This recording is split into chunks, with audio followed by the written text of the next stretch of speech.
Welcome back, everybody, to another episode of Candidly with Coffee. Just like that. You guys miss us yet? Just like that. Probably not, because we had a coffee break. Yeah, it's true. We had a coffee break. So if you have not tuned in to our coffee break, it's the short little mini-sode that we're going to try to do at least once a week. And this particular week was Is Diet Coke Killing You? So if you have not checked that out, check it out. Check it out.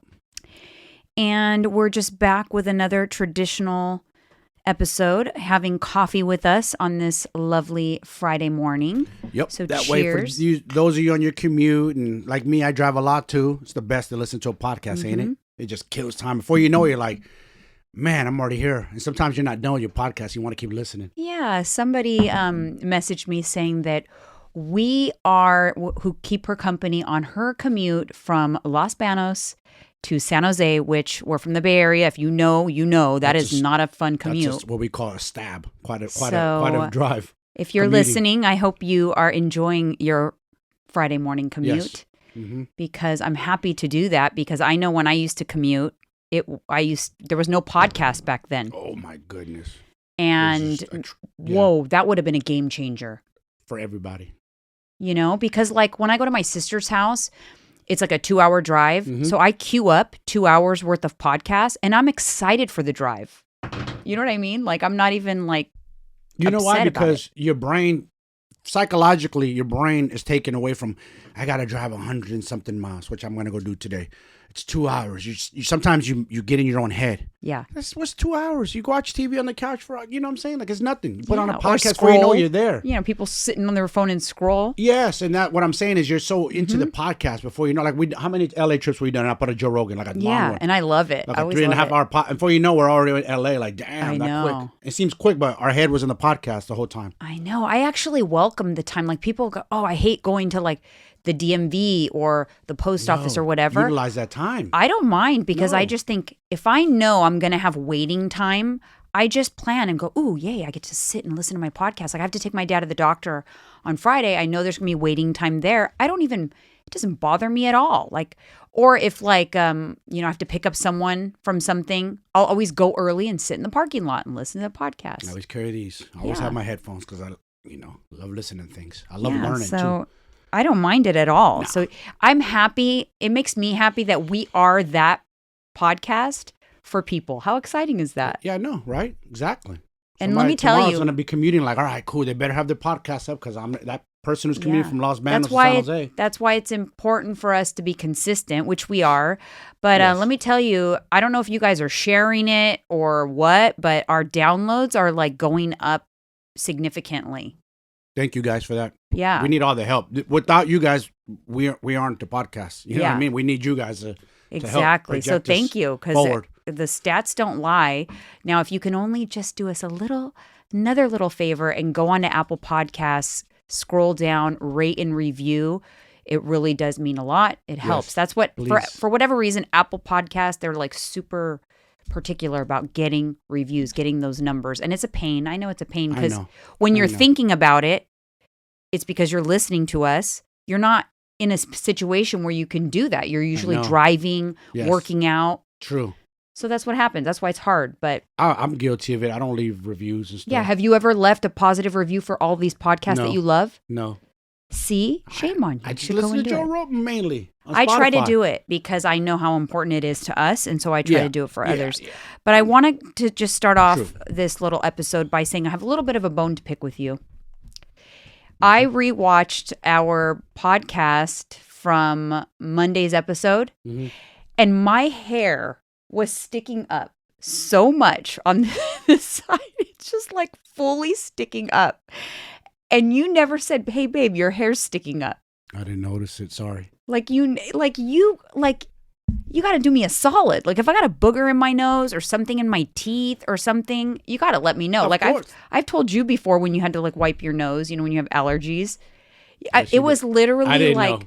I would have told you. Trust me. It looked like There's Something About Mary, if you've seen that movie. It like was sticking straight up. And funny. I happened to catch it and I'm like, oh my gosh, how embarrassing. I didn't even catch it. And I shouldn't even point it out because now everyone's going to go back and look and see it. But, it's okay.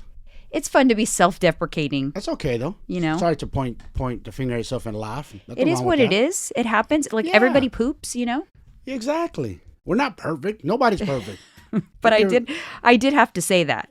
That's your job as my co-host. If there's something going on, you got to let me know. A booger, or a piece of pepper in my tooth. Sticking out, something. You know. Okay. You got to let me know. You got it. All right. So last night I watched on Netflix, I have to say, Pamela Anderson documentary. Mm-hmm. I'm only about halfway through because I fell asleep, but it's really good. I actually really like it. It's so interesting because I remember those times that she's talking about. And you know what's really cool? Her son, the oldest son, Brandon Thomas Lee, which I think he's such a cutie, he's the producer of the documentary. Is that Tommy Lee's? Yeah, she only has 2 kids son? And they're from Tommy Lee. Both of them? Mm-hmm. Oh, that the one that got in a fight? What is that? Yeah. That's him? But I think they have a good relationship now, but yeah. Didn't he knock his dad out? Yeah, Damn. He did. They have, he's very protective of his mom, Come on. What do we say? Boys? Mm-hmm. Basically, you know, I was my mother's first son, so I'm her. I want to say she's my first love as a woman. You know, your mother. Of course. So naturally, instinctually, men, boys, we always are protective of our mothers. Of course, I hope so. You always. Should be. It's instinct. I don't know what it is within us. It's instinct. But I didn't know. I just always assumed that their like divorce came from, you know, she was in an abusive relationship with him because, you know, like he went to. I remember him going to jail for domestic violence. Tommy parties. But he was violent with her only once, and that was enough for her. Really? Yeah, it wasn't like they had a very strong connection. I would kind of like compare their connection to like Kourtney Kardashian and Travis Barker. You know how you just see it? It's almost magnetic. It's not fake. You could tell it's real. That's how their connection was. But he was a bad drunk, you know. But in one particular situation, do you know where he had his issue? And this happens a lot with men. And I experienced it as well with my first marriage. When they had the kids, her kids became her, like she loved them. They were babies. They had them back to back. Yes. And he felt like suddenly he fell to number 3. You know what's crazy? You're not lying about that. A lot of men, yes, it's their child and all, but they do in a weird way get kind of jealous and feel like left out. They do because it's a shift, because it's a change. So just like it's a change for the mom. Again, I do feel like men kind of get pushed to the side when it comes to emotional stuff. Like they're not allowed to have postpartum. They get like a postpartum depression. It's from it's from their wife suddenly completely shifting focus away from them. Yeah. You know, you have to, just like men go into menopause too, in a way, right? Yes. When their testosterone drops. Yes, we do. I feel like men's issues are, when it comes to emotions and that kind of stuff, are kind of like pushed to the side. We're not allowed to have any. But in this documentary, basically, the part that I got up to was that's what he was dealing with. He was dealing with having a really hard time with losing the attention. He begged for her back. He didn't beat her, but he manhandled her. And that was enough. And because she came from an abusive household, like her dad was a drunk. I was going to say. And she was just like, I'm not doing that to my kids. Yep. I'm not. Smart. And Can't blame her. But Mama she Bear still loved him. And I believe, and I'm only halfway through. So just in case, I don't know if something changes or whatever, but as of right now, my perception is that she still loves him. Probably. Like she loves him, but just couldn't be with him. Yeah. She probably has some regrets, like, man, why didn't I just work it out? Maybe. Why didn't I just look past that? But at the end of the day, as a mother, she did what she had to mothers, do. She it's your job to take care of your cubs, not the men. The cubs come first. Mm-hmm. Ever put a man before your kids. And men, if you date women out there, if any men listen to this, and you date women out there who are single, who got kids, and they all of a sudden put you before their kids, walk away, dude. Mm-hmm. Trust me, that's not the woman you want to be with. I noticed that when I was single, I paid attention to that a lot. If you dated someone with kids, and they trying to like push their kids aside, and the man, if I felt like they become priority, nah, that's scandalous. Your kids, your baby should always come first. Yeah, always.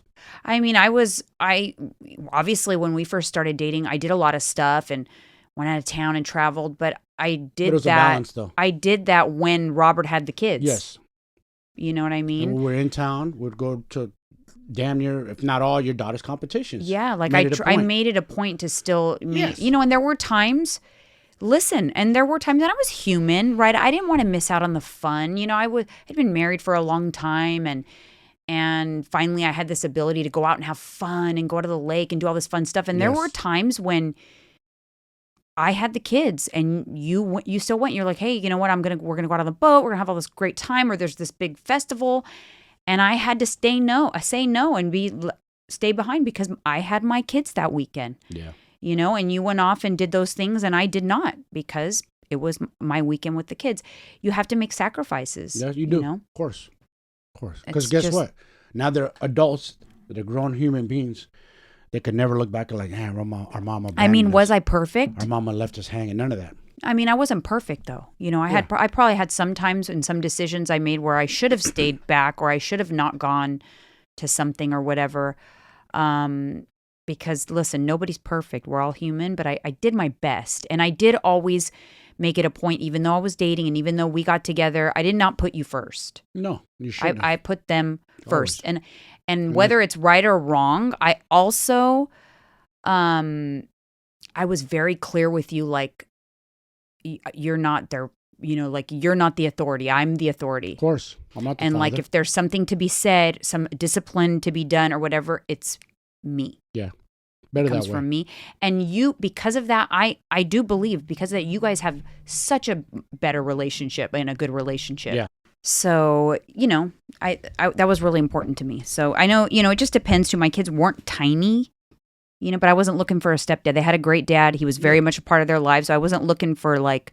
And I always said this. I'm not playing daddy to some chick's kid who already has a dad. I don't do that. That's not my place to do that. You know what I mean? It's disrespectful to their dad. Yeah. They have their dad. And I never overstepped the boundaries. Yeah, I felt that. And I'm sure Robert felt that too. And I felt the same way about his wife. I don't feel like she ever tried to be mommy. Yeah. She never tried to step in as stepmom or whatever. Mm-hmm. So it worked for us. But, to each their own. Everybody's dynamic is different. Yes, so. exactly. Okay, guys, moving on. So anyways, on the Pamela documentary, I'm going to finish watching it, but it's really good. I like it. I think it's really well done. Very eye-opening. Lots of cool stuff. More stuff to talk about on that, but I'm going to finish it off before I get into the rest of that. But it was interesting. On to the hot coffee topic. Cheers. Going to hot coffee it up. Yep. Nothing major, but I just wanted to say that I made a decision that I'm going to try to get better at my DMs because I've been, I have not been really good about keeping up with DMs. Okay. So I'm going to say that. And with bad comes good because although going through my DMs, I saw a lot of kind of rude DMs because people get mad because they're a little bit entitled. Everyone expects a response. Oh, let me guess. They DM you and they want instant. They think like you're on autopilot. It's going to instantly, you're going to reply. Yeah. They think like that I'm just at their beck and call. I don't know. But I just have to say that although the negative ones irritated me and it kind of made me say, F these DMs, all the positive ones kind of shifted my mindset back over. Like, no, there's a lot of people here that I'd like to connect with. I've made a lot of relationships out of Instagram. I've had like true friendships. Some people I've never met. Like Stacy, if you're listening, I mean, I love her. She was such a nice person that's been there for me during some pretty rough times in my life. I've never met her in person. But we have so many things in common. She sent me cards. Because people get to know you. Like you said, they listen to us. They follow you. They get to know you. Yeah. She's probably a client of yours, possibly, maybe? She was at one time, yes. Okay. So, she became a client. And then there's like Natalie, one of my very good friends, one of my very best friends. We met on Instagram. Yeah. Crazy. She was also cool. a client. Yeah. We vacation with them. We've been DMing too. She's like, wait, we could go to Napa. I said, nah, we'll go by the coast because Jeanine and I are tequila drinkers. Oh, yeah. We'll go drink some tequila. And she's like, yeah, sounds like a good plan. That'd be so exciting if her and her husband move out here. Yeah, they might come to California. Or Florida. But so, I've made a lot of relationships. So anyways, it made me remember that how I made those relationships by initially DM conversations and things like that. So I've decided that I'm going to, make that happen. I've just got to get more dedicated with it. Like just pick a time every day that's the time that I go through my DM. So I'm going to do that. But that being said, I just have to talk about the bad side of it for a second. Like why the bad side. Why is it that people feel like so entitled to my time? Some people. Yeah. Some people are just generally being social, which is great. Not even your clients or nothing. But the other people like who want to become a client, maybe they have questions about my program. But I had this one particular person message me 3 times over the weekend. And then when I hadn't replied by Monday, she sent like a rude message like, oh, I can tell what type of coach you are. I'm glad you didn't reply because I wouldn't want to work with you, etc. I didn't reply, just deleted it. But I thought, dude, you messaged me over a weekend, my birthday weekend at that. Birthday weekend. Pay attention. If you're following, pay attention, people. I mean, my tongue is not wagging for clients. Yes. Right? I do this because I love it. Yeah. I don't have a problem getting clients. If anything, you're almost overly too busy. Yeah. Almost you can't even take on any more, really. I lock down registration all the time. Yeah. Pay attention, you guys. I'm not, I mean, for people who, you're on my social media, I'm not over the top promoting my program just because I've got, I have a good amount of clients. I have a good rotation. I lose some and gain some. Yeah, of course. Every month because that's the way it goes. But I'm also not all money is good money. And like, I will not work with someone who has a poor attitude. Yep. I will refund, delete, block in a hot second. Hey, those are the kind of people too. Like if I was single and dating and a girl's blowing me up, then they blow me up, like delete, done, bye.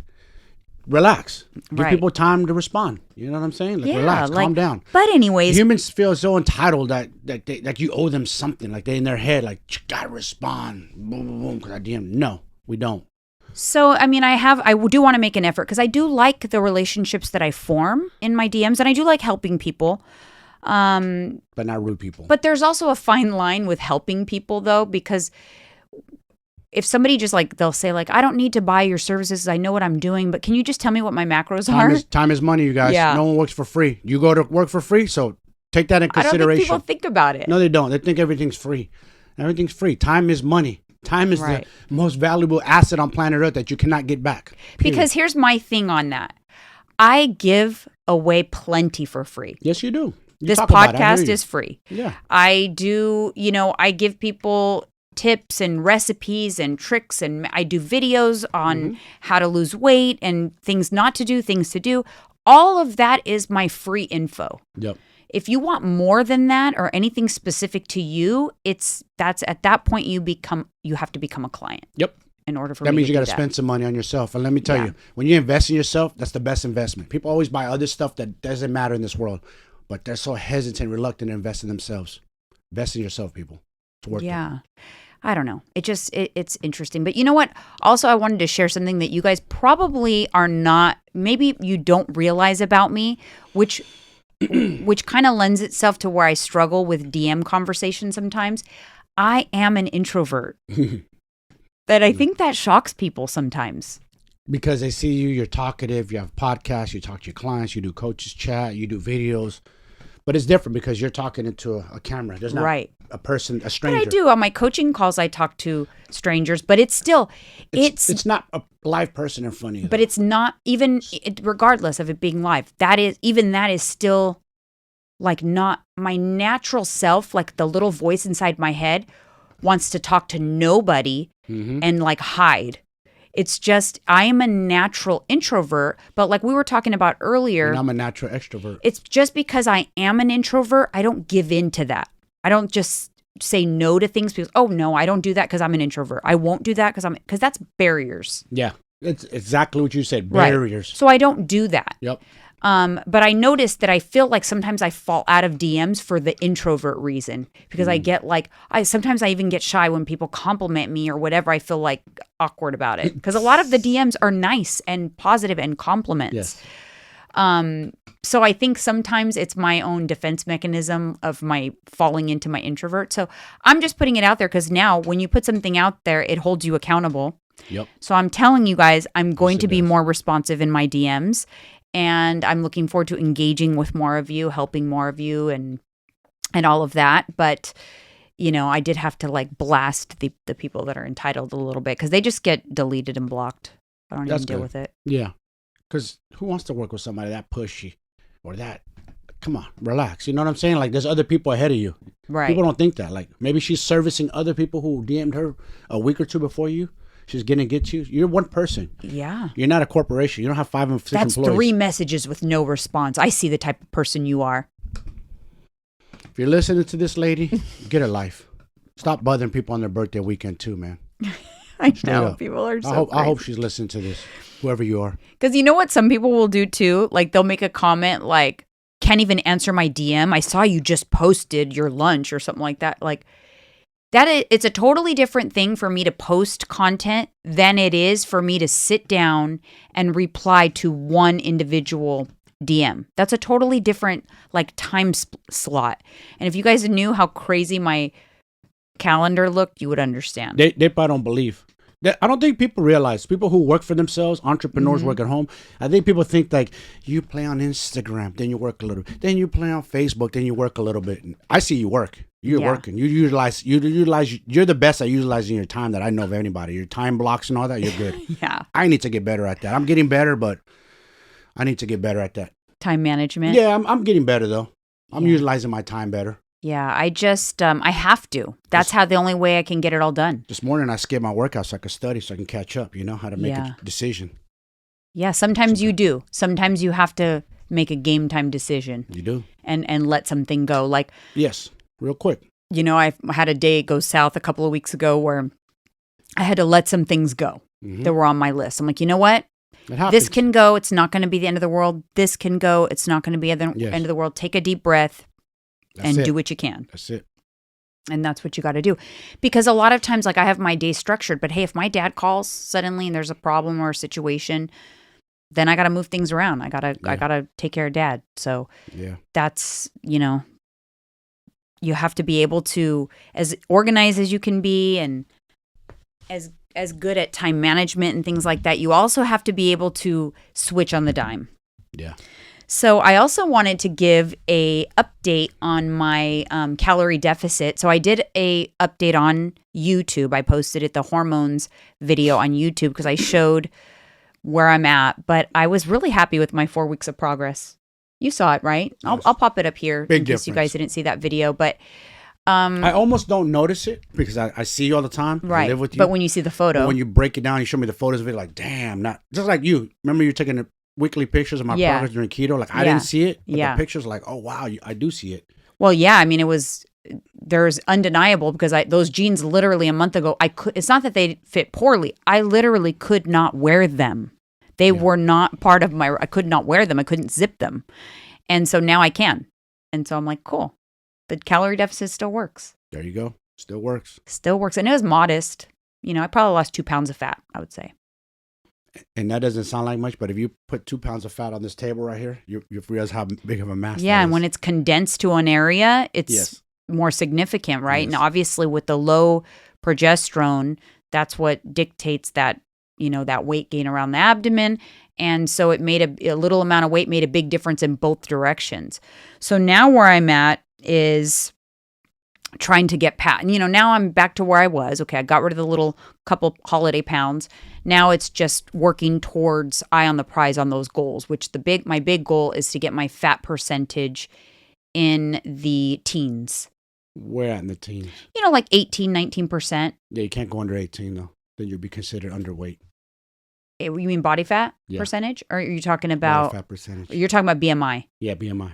Right? No, I'm talking about percentage of body fat. You're talking about BMI. Yeah, my bad. I mixed the two up. But BMI doesn't work. It's not really effective for people who are very lean and low body fat. You're right. That height to weight ratio is out the window. It doesn't, because it doesn't account for body composition. Yes.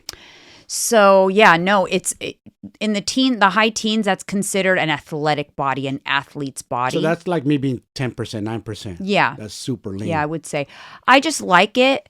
Well, we'll see if I like it now, because I might not like it as much now because I'm older. It might make me look a little old. So we'll see if I get there and I don't like it. Hey, I don't have no problem putting on a few pounds.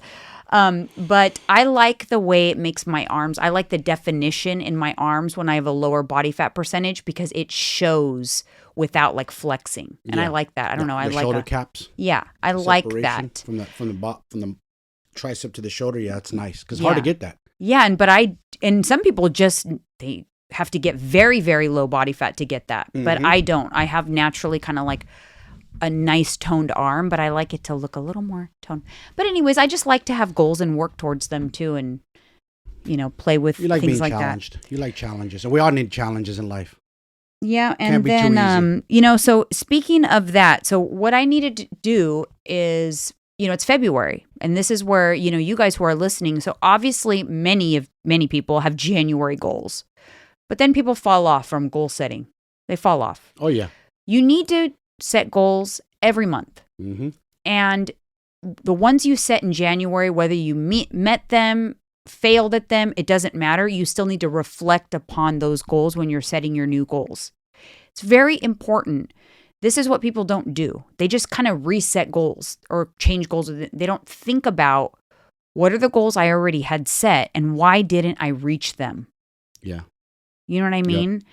And I think, basically what you're doing is you are identifying the barriers of each individual goal that you didn't reach.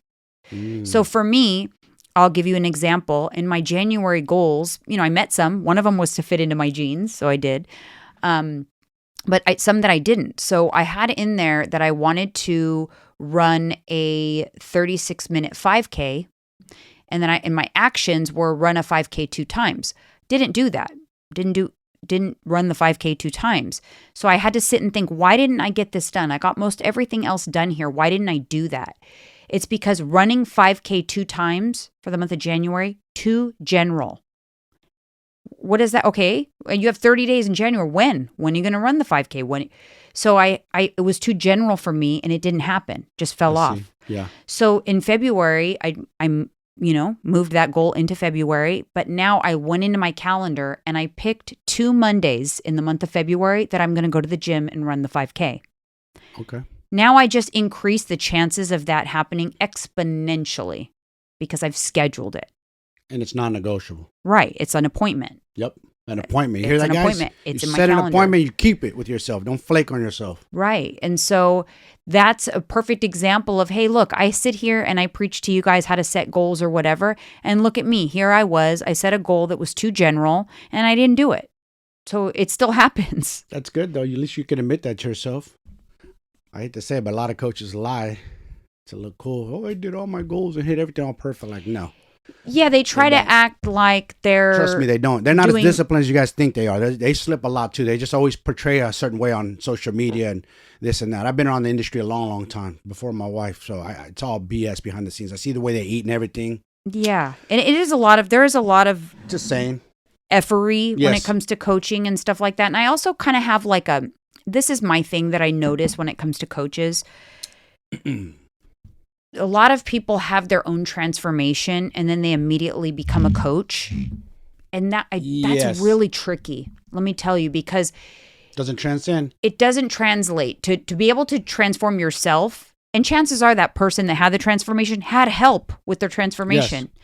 And now they're a coach. And I see this time and time again. And then all of a sudden, and people, they look at them, they go, oh, I want to have a transformation like you. So they hire them. But you guys, it's so different to have your own transformation and then help other people have a transformation. Totally different animals. Okay, that's the first thing. Yep. The second thing is that person that had a transformation, is it proven yet?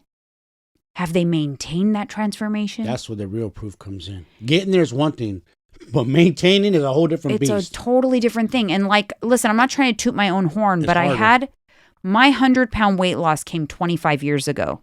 Okay, I maintained the bulk of that weight loss all through my late 20s and through my mid 30s.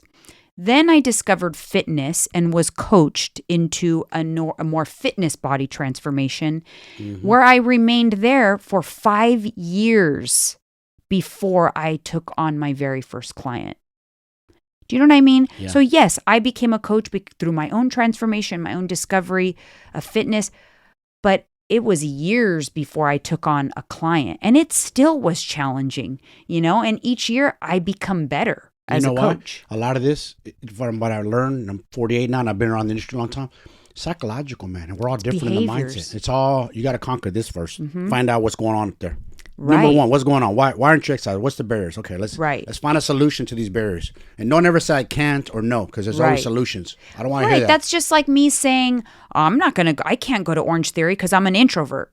That's just like I'm using my personality as a barrier to attending Orange Theory. Because you're intimidated being around other people. Yeah. I could have said that. No, I'm an introvert. I'm sure I said it for years. Probably why I didn't like group fitness type stuff because, but where it was a little challenging there, which comfort kills growth. Remember that. So if you're uncomfortable with something, you're probably doing the right thing. Yes. While it was a challenge there were so many other barriers that it did help. Accountability, pushing me, things like that. But, it's just people, that's why it's so important to figure out why stop. And you can do it on a month-to-month basis with goals, but you need to stop at some point and think, why have I not been able to reach my goals? Why? Yeah. What continues to get in the way? Mm-hmm. Some common barriers is, and this is a tough one because it kind of requires like a life overhaul. You have to curate your environment. You have to what? Curate your environment. True. Is your environment conducive to your goals? Both your physical environment and the company you keep. Mm-hmm. Very important. You know what I mean?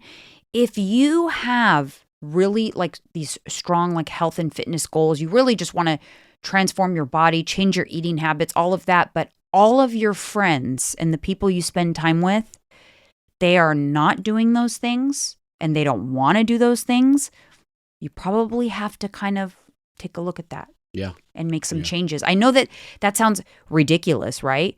But unless you think you're going to be able to be strong enough to be around it, you kind of have to bow out for a little while until you become stronger in your convictions on what you're trying to achieve, till you start to transform.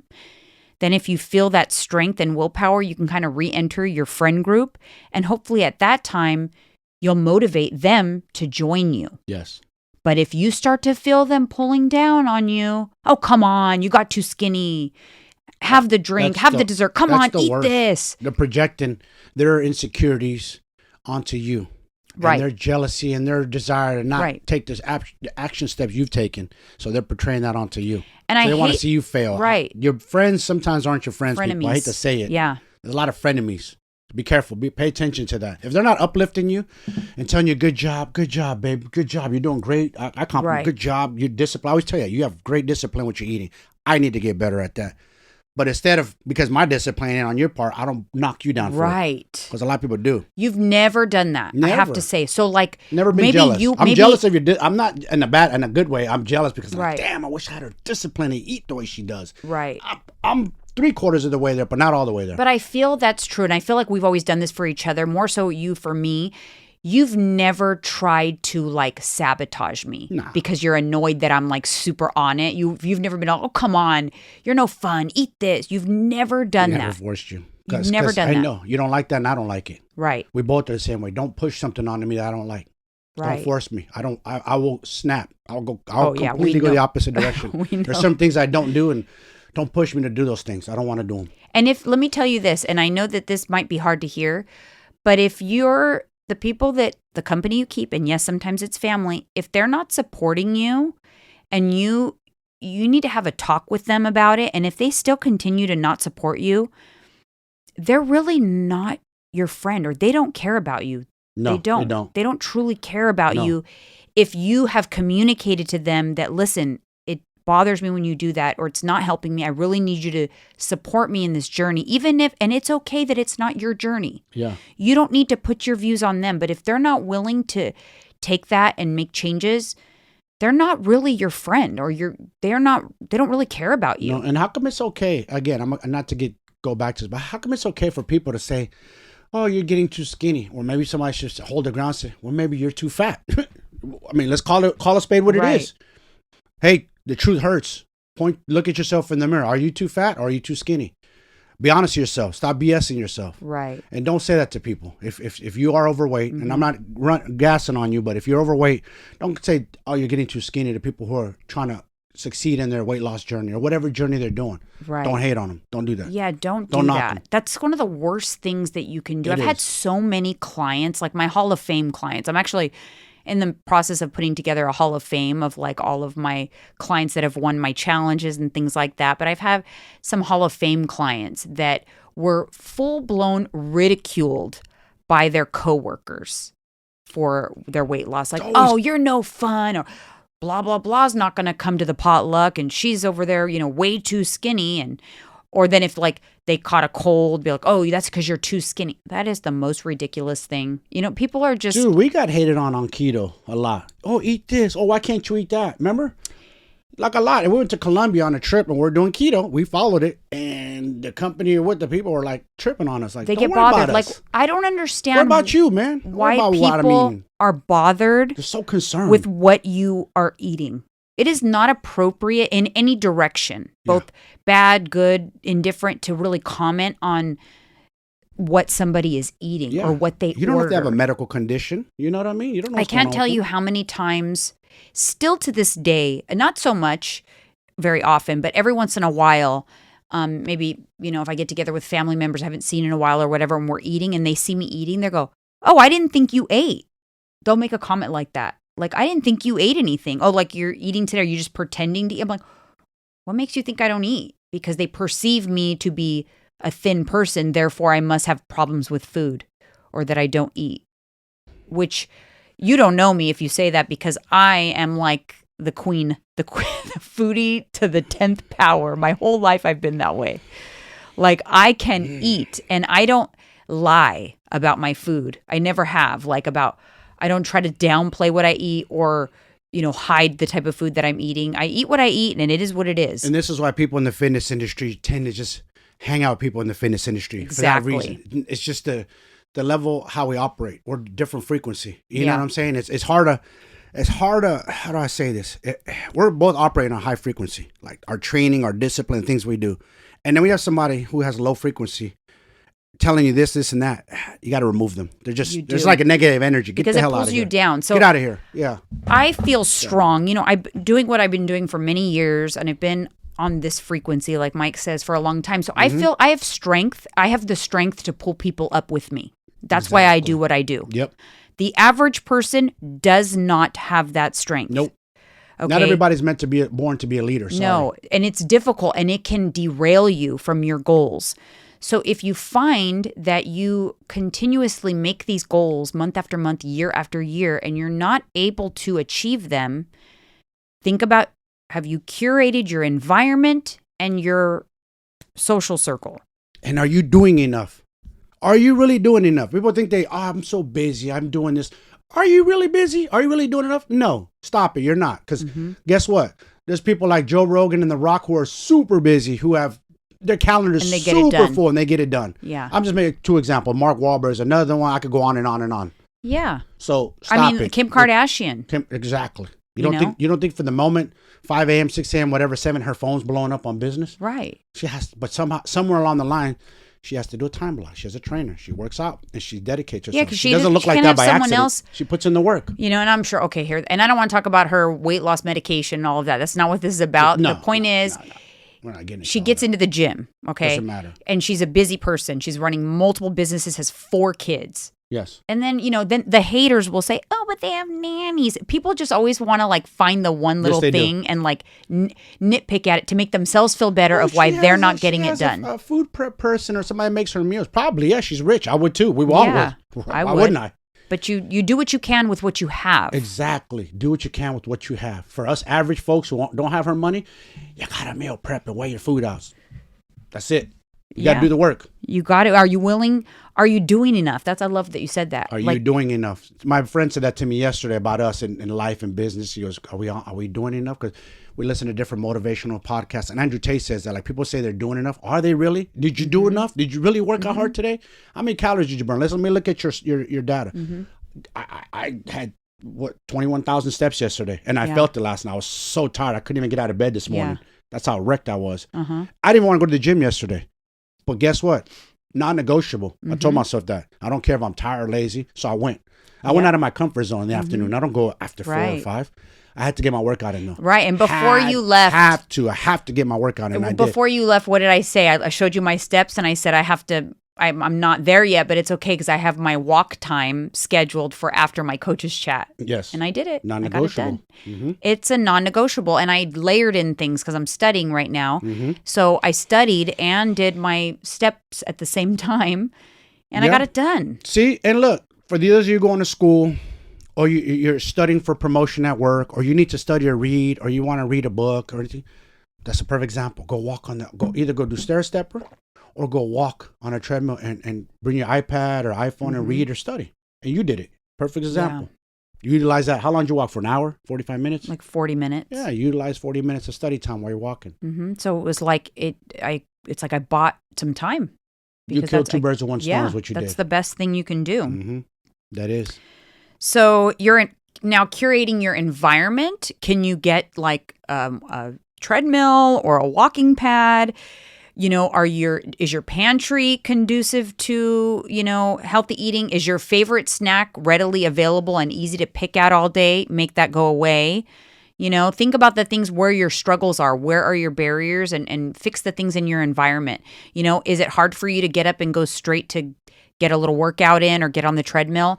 Lay out your workout clothes the night before. Do things. Listen, I've done this before. I kid you not. Where I had an early morning workout where I took a shower and threw on like what I was going to wear to the workout and then got into bed and so that I could just get up and go, throw my shoes on. I've done that before. When we we were going to go on a road trip or something, so I needed to get my workout done, the 5 a.m. workout. I literally went to bed in my workout clothes. They were clean, but then I got up and went to work out. You do what you got to do to do what you got to do. So we're not. Listen, you guys. We're nothing special. We just have that discipline. Because you're not gonna have motivation all the time. You need discipline. Discipline is more important than motivation. Because you're not gonna be motivated every day. I've been doing this since I started lifting weights at 14. I'm 48. That's a long ass time. There's sometimes, like yesterday, I wasn't motivated, but I told myself I didn't even know what I was gonna do as a workout. I said, you know what? Let's just start moving around. Jump rope, shadow box, hit the bags. I warmed up. 10, 15 minutes into it, I'm sweating. That's all I need. Once I get the sweat, it's go time. And that's what people don't realize. You only need like 10, 15 minutes. Once you're warmed up, then you can go. Just remember that. You don't feel like you're in the mood. You feel tired. Just move. I'm telling you, move. Yeah, and getting there is half the battle. Yes, when it comes to getting workouts, there. For sure. So I noticed you made a little shift. That must be one of your goals for February is to increase your protein. I saw you drinking a protein shake yesterday. Yeah, that and I'm going to introduce creatine into my diet, into what I'm doing. Yeah. Because I never really used it. I just hear nothing but good things. I didn't believe it for many times. I didn't believe in over-counter protein supplements, but we do need vitamins and minerals. That's all important. It is. You need all that. If you're going to operate at a high level, high optimal level, you need to have all these tools in your toolbox. And this is what I tell people too, why I tell them not to worry about too many things initially. Yes. Because when you are ready, it's just another thing you'll be able to layer in and it'll just enhance what you've already created. So I don't like people to try to do too much at one time. It's like wait until you're at that point. Yeah. And then be like, okay, what can I do now? What can I, maybe I should get my blood work checked, see if there's any tweaks in my supplementation. Maybe I'm deficient in B12. Maybe I need to add that supplementation. Women are always deficient in iron. Maybe my, electrolytes are low. You can kind of, maybe my LDL is a little high. Then you can tweak accordingly. But you kind of work on the basics and layer in things as you go. And then it'll be easier. Like you're building the foundation like we've talked so much about. You're building a foundation and then layering onto it. But another thing in terms of barriers is, do you have a strong enough why? I think why you are doing something is very important to know. Why? That is. Because when you have the weak moments, then you ask yourself, why am I doing this? Why do I even care? Oh, I'm going to be honest with you. And I don't know if it's the same thing, but sometimes I battle with the shower. I get up and I look at it and I'm like, damn. I try to give myself an out. Maybe today I'll just do a lukewarm and skip cold. And I say, nah, man, get in there and be a beast. And I just jump head first in that cold water. But what's your why for doing that? The challenge, the mental challenge of it. I want to strengthen my mind, because if I can get through so that. When you're talking yourself out of it, do you stop and think like, no, because I want to get a strong mind? That's like what gets you through it. Like, challenge. No, I'm going to do this because I want to do it. I know it hurts, and the challenge of it. That's why. Yeah. Because I know it's going to hurt for the first few minutes or two, but after that, I breathing relaxes, heart rate comes down, and I embrace it and I love it. And I feel good when I come out of it. I think about how I feel after too, like you said, the dopamine, norepinephrine. Yeah, so you start to think about how you'll feel after my energy throughout the day. I've done that before. Energy. So with workouts, if I don't want to do it, I always tell myself like, no, because think about that feeling when you walk out and you're done. It feels so good. Dude, the best. That's how I felt leaving the gym yesterday. Like 2+ hours I was there. I didn't even want to go yesterday. I'll be honest with you. I just wasn't feeling it for whatever reason. Out of my comfort zone, the time. Mm-hmm. That's what it is. I'm not afternoon workout guy no more. Mm-hmm. I'm more morning, early afternoon, and I'm done. But I couldn't get to it yesterday at that time, so I had non-negotiable. I got to that when I could.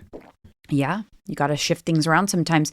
Another why for me lately, and this has shifted, as I've gotten older, but I think dealing with, my mom who passed away, my elderly dad, a why for me is I literally picture what I want to be like when I'm 80. Like I picture myself a little old lady with my, us walking with our tracksuits on with the dogs and like being strong, fit old people. Yes. People don't visualize themselves. They what they visualize in their head? When you think of like 80 years old, they think about a hunchback. Yeah. Forward head, leaning over, bad posture with a little cane. That's what people visualize. And I don't. Nope. I picture myself. So when I'm walking, like when I'm doing my steps, I was actually thinking about it yesterday when I was on the tread climber, and I was thinking like, man, I'm going to be on this thing when I'm 80. Like, and I thought like that's my why right now. My why is I want to be the healthiest, like fittest version of myself as an older person. And that's good. Because I want to be able to like look at like younger people in like my group fitness class or whatever and say like, keep at it, keep doing it, because then you're going to be like me when you're 80 and not like your grandmothers or whatever, Yeah, we had to say it, our parents, our grandmas, and they didn't know nothing about fitness. Their bodies, you could tell your vessel will break down on you. Yeah. It's gonna collapse on you if you don't keep it strong. Right. You have to. Right. You got to keep it strong. You got to have all the things to keep it strong. Everything.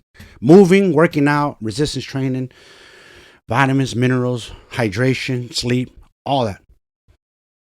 Yeah. And remember this, I want to leave you guys with one thought, because again, in the wake of January and all the crazy programs that are popping up all over the place, whatever you are doing in order to lose the weight is how you will maintain the weight loss. Yeah.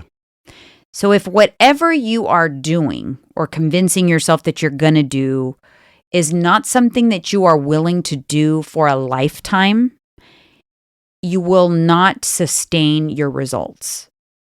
That is true. So that is why for me and the programs I design and why my programs have evolved when I really embrace this statement is because that's why I incorporate fast food and incorporate how to eat out and how to drink alcohol and things like that and still reach your goals, because that's real life. Yep. And if you can't reach your goals while you are also incorporating those things, you're not going to be able to sustain those goals if you don't do those things while you're losing weight and then you try to incorporate them later. It's not going to happen. Yeah. And that's why I create kind of like those lifestyle programs, but that's also why the fad diets and these challenges that are super restrictive. I was going to say the gimmicky diets never work. They don't work. They will work for a little bit. They do. You'll lose the weight. It's temporary. Month or two, and then boom. Not only will you gaining back, you'll gain back and then some. How many people from, what was that show back in the day? Biggest Loser. I had a client from the Biggest Loser. They said like he was on the second 90% season. or something like that. Was crazy. Gained it all back and then some. Yep. He was the thin dude, and later on he's like, yeah, I'm going to be a trainer, a coach. He was always talking to me. Man, I found out later on he fell off and blew up and then some. He had great a lot success. of them did, because they realized that was not a successful way to have people lose weight. Sure, put everybody in a house, restrict them, lock down the fridge, all of those things. It's not real life. That's not real life. Not real life. Because people, I used to say this when I was a trainer to my clients. I am not a ghost. I'm not a spirit. I don't know when you go to your fridge at night. I can't watch you. Right. I can't be the little voice right there. Hey, don't go to the drive-thru. I'm right here on your shoulder.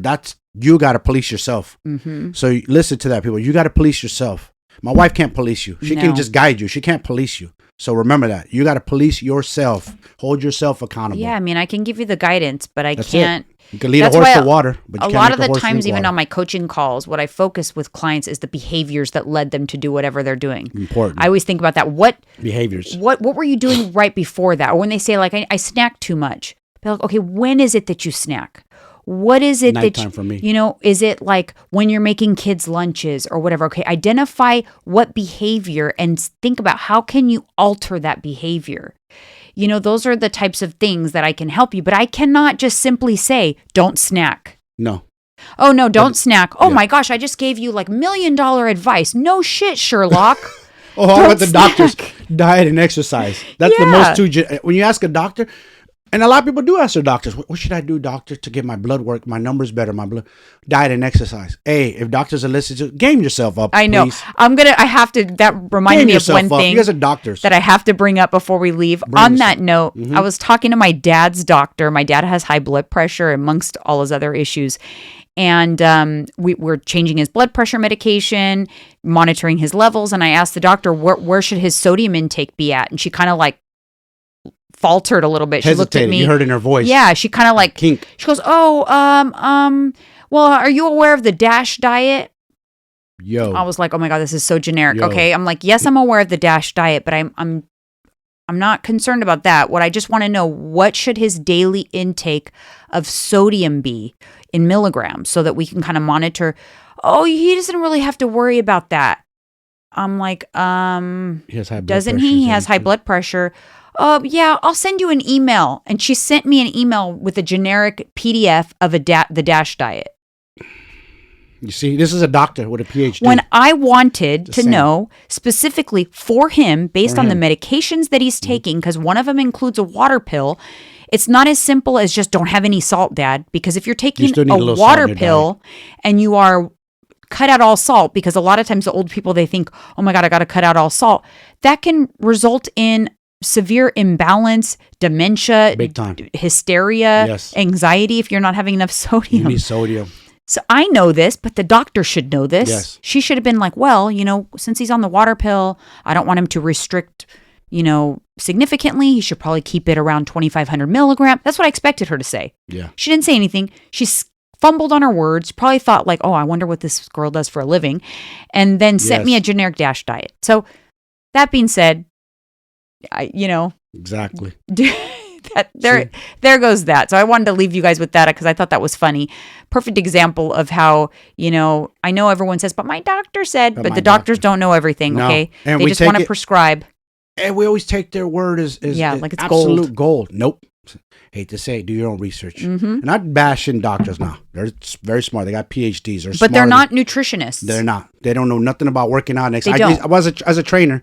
Sorry, I don't want to keep going. But as a trainer, I train many doctors or my clients, chiropractors, and doctors. They just they didn't know how to work out, body, what do you call it, muscle imbalances, everything. Mm-hmm. I'm like, you're a doctor. You should be. I mean, look at it this way. When was the last time your doctor walked in and they looked like they were like muscles bursting out of their jacket? Hello. Never. They look like weak and kind of like atrophy, like not a lot of muscle tone. I don't know. Yeah. And maybe now there are more that are kind of like fitness doctors that are, it's becoming more of a thing, but for the most part, you don't really see that. And nurses. I trained a lot of nurses, a lot of overweight nurses too. Not to bash y'all, but get it together, nurses. I know. But anyways, all right, you guys, hopefully you got a little something from our podcast. Thank you so much for having coffee with us, and we will see you guys on Monday. See you soon.